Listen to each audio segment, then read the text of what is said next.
तेजस्वी यादव अब काफी तगड़े बोलने लगे हैं। उनकी संवाद शैली और एक्शन को अब बीजेपी भी मानने लगी है। तेजस्वी यादव का ये अंदाज दिल्ली में आयोजित आरजेडी के राष्ट्रीय अधिवेशन में भी देखने को मिला।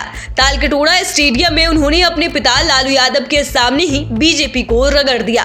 कई मुद्दों पर तेजस्वी ने बेबाकी से अपनी बातों को रखा। अंत में मंच पर मौजूद पूर्व केंद्रीय मंत्री शरद यादव को धन्यवाद ज्ञापन में कहना पड़ा कि तेजस्वी ने अपने भाषण में किसी भी मुद्दे को नहीं छोड़ा है। ऐसे में आज हम आपको तेजस्वी यादव की उन 5 प्रमुख बातों को बताएंगे जिसमें उन्होंने लालू यादव के सामने ही बीजेपी को धो दिया।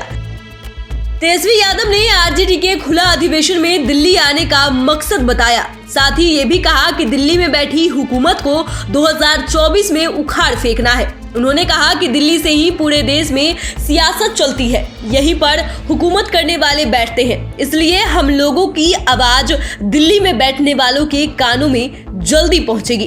तालकटोरा स्टेडियम में हम लोग ताल ठोक कर बीजेपी की चुनौती को स्वीकार करते हैं। सुनिए तेजस्वी यादव किस तरह दिल्ली आने का मकसद बता रहे हैं। बैठक के साथ साथ खुला अधिवेशन भी दिल्ली होगा और दिल्ली करने का ये मकसद है कि पूरे देश के जितने भी राष्ट्रीय जनता दल के हमारे कार्यकर्ता हैं वो एक जगह जो देश की राजधानी जो दिल्ली है, जहां से सियासत चलती है और दिल्ली में हुकूमत करने वाले लोग जो यहाँ बैठते हैं और जो मौजूदा हुकूमत करने वाले जो लोग हैं, जिस प्रकार से देश को और संविधान को, देश के लोकतंत्र को तबाह करने में लगे हैं, इसलिए आज राष्ट्रीय जनता दल के हर एक कार्यकर्ता की जिम्मेवारी है कि देश के संविधान को बचाने का काम करें, देश के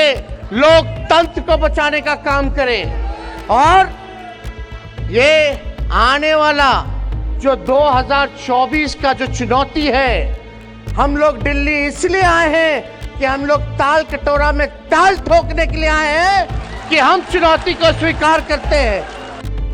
तेजस्वी यादव ने सबके सामने कह दिया कि सारे विरोधी दल के नेता अपना अपना ईगो को छोड़िए, तभी बीजेपी को केंद्र से हटा पाइएगा। उन्होंने जोर देकर कहा कि यदि देश को बचाना है तो ईगो को हर हाल में छोड़ना ही पड़ेगा।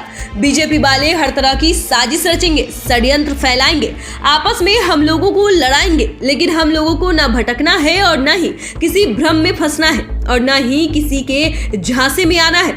हम सबको एकता बनाए रखना है। इतना ही नहीं, उन्होंने आरजेडी के लोगों को भी साफ साफ सुना दिया कि 2 धाराओं में नहीं रहना है, या तो बीजेपी के साथ रहिए या हम लोगों के साथ रहिए, दोनों तरह की बातें नहीं चलेंगी। सबको हर हाल में एकजुट रहना होगा। सुनिए तेजस्वी यादव किस तरह भाजपा विरोधियों को एकजुट रहने की नसीहत दे रहे हैं। तो हम लोग सब लोगों का प्रयास है, आदरणीय राष्ट्रीय अध्यक्ष लालू जी,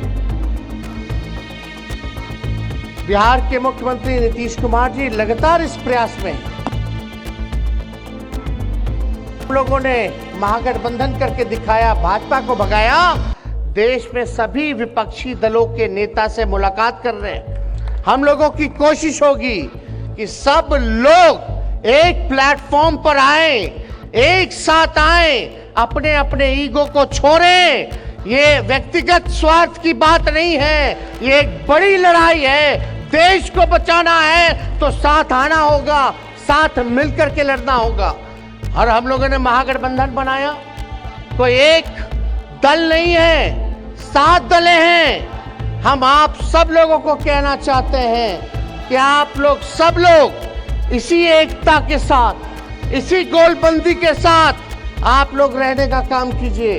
कहीं किसी के भटकावे में, भ्रम की स्थिति में आने की जरूरत नहीं है। बहुत साजिशें चली जाएंगी, बहुत षड्यंत्र होगा, लेकिन हम लोगों को उसका जवाब देना होगा, एक रह करके जवाब देना होगा। ये तो आप जानते ही हैं कि बिहार ने जो कर दिखाया, उस काम को करने के लिए दूसरे राज्यों को सोचना पड़ेगा। जब महाराष्ट्र जैसे राज्यों में सत्ता पलटकर बीजेपी सत्ता में आ गई, वहीं बिहार में बीजेपी की सरकार पलट दी गई। इसे लेकर भी तेजस्वी यादव ने बीजेपी को रगड़ दिया।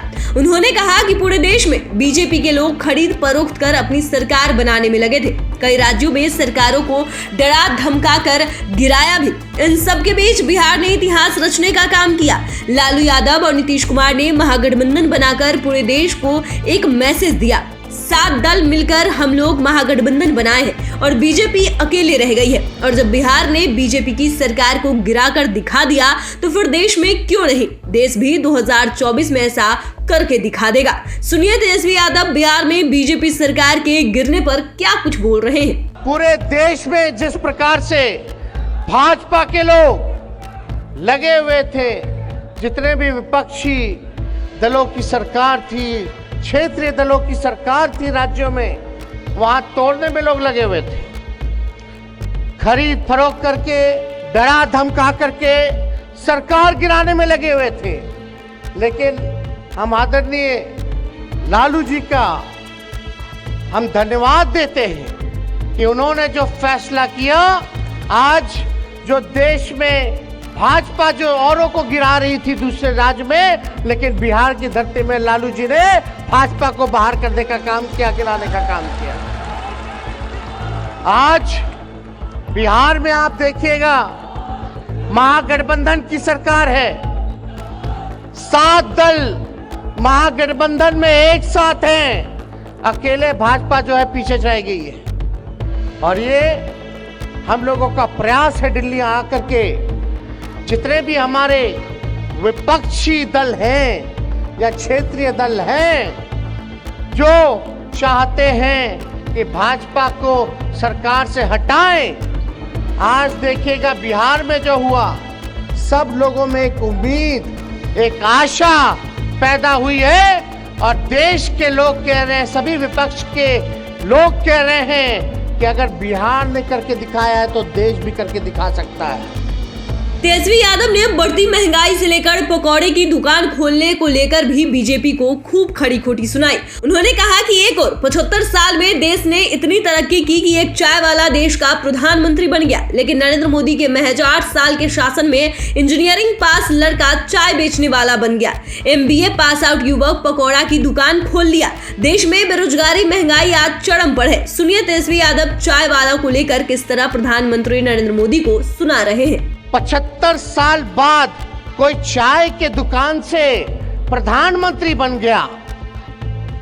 75 साल में चाय के दुकान से देश के प्रधानमंत्री बन गए, लेकिन इन मोदी जी के 8 साल में, मोदी जी के इन 8 साल में MBA किया हुआ लड़का, इंजीनियरिंग किया हुआ लड़का चाय की दुकान पे पहुंच गया, पकौड़ा के दुकान पे पहुंच गया। क्या फर्क है? आप सब लोगों को हम इतना ही कहना चाहते हैं, हम आदरणीय लालू जी को धन्यवाद देते हैं कि 2014 में इन्होंने कहा था लोगों से कि देश टूटेगा या एक रहेगा, ये आपको फैसला करना है। आप देख लीजिए आज 8 सालों में देश बर्बाद हो रहा है, देश के संपत्तियों को बेचा जा रहा है, देश के संविधान के जगह RSS का एजेंडा लागू करने का प्रयास किया जा रहा है। किसान, मजदूर, नौजवान सब लोग परेशान हैं। महंगाई की मार, यही लोग ना गाना गाता था भाजपा वाला लोग कि महंगाई डाइन खाई जाती है, आज डाइन नहीं भौजाई हो गई है। तो इसलिए आप सब लोगों को, ये लोग जो छलिया लोग हैं, जो कपटी लोग हैं, ये लोग केवल धोखा देने का काम करते हैं, वोट की राजनीति करते हैं। इनको देश के लोगों की सेवा से कोई मतलब नहीं, इनको गरीबों से कोई मतलब नहीं। ये तो आप जान ही रहे होंगे कि महंगाई जिस रफ्तार में देश में बढ़ रही है, उसी रफ्तार से रुपया भी डॉलर के मुकाबले गिर रहा है। $1 की तुलना में आज रुपया 82 पर पहुंच गया है। $1 के बराबर हमारा रुपया 82 हो गया है। जब ये रुपया 50-60 पर था तब मोदी जी को षड्यंत्र लगता था, लेकिन आज ये बीजेपी वालों को बहुत अच्छा लग रहा है। उस समय मोदी जी चिल्ला कर कहते थे कि रुपया कमजोर हो गया है, लेकिन अब क्या हो गया? सुनिए तेजस्वी यादव रुपये के अवमूल्यन को लेकर किस तरह बीजेपी को धो दिया है। मोदी जी कहते थे ना कि ऐसा नहीं हो, मुख्यमंत्री तो बोलते थे ऐसा नहीं होता है दोस्तों, कि रुपया कमजोर हो जाए। हमने भी शासन किया, हमें पता है। अब 8 साल में बता दीजिए, रुपया सबसे महंगा हो गया, सबसे मतलब नीचे गिर गया। डॉलर जो हो गया 82 रुपए हो गया, मतलब $1 पर आपको 82 रुपया देना होगा। पहले क्या था, 50 रुपया होता था, 60 रुपया होता था, तो मोदी जी को षड्यंत्र लगता था। अब जब 82 रुपया हो गया है डॉलर का, तो आज क्या हाल है भाई? 2 करोड़ लोगों को रोजगार देंगे, 15-15 लाख रुपए खाते में देंगे, स्मार्ट सिटी बनाएंगे।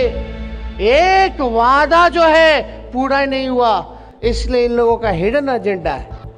जब मुद्दे की बात करोगे, बेरोजगारी की बात करोगे, महंगाई के बारे में बात करोगे, भाईचारे के बारे में बात करोगे, किसान के बारे में बात करोगे, शिक्षा के बारे में बात करोगे, चिकित्सा के बारे में बात करोगे, देश की सुरक्षा के बारे में बात करोगे, तो ये लोग अपना वही एजेंडा, जो पुराना इनका जो फॉर्मूला है, वही लेकर के आ जाएंगे। हिंदू मुसलमान झंझट पैदा करो, आपस में लड़ा दो और फूट डालो और राज करो की नीति से ये लोग जो है अपना काम कर रहे हैं। इसलिए आप लोग जितने साथी यहाँ आए हैं देश भर से, आप लोगों के कंधे पे एक बड़ी जिम्मेवारी है। भाईचारा को कायम रखना है। जो भड़काने का काम करेगा उसको भी सबक सिखाना है। तो फिलहाल के लिए इतना ही। अगर आपने अभी तक चैनल को सब्सक्राइब नहीं किया है तो सब्सक्राइब कर ले, फेसबुक पेज को लाइक करना ना भूले। वीडियो देखने के लिए आपका धन्यवाद।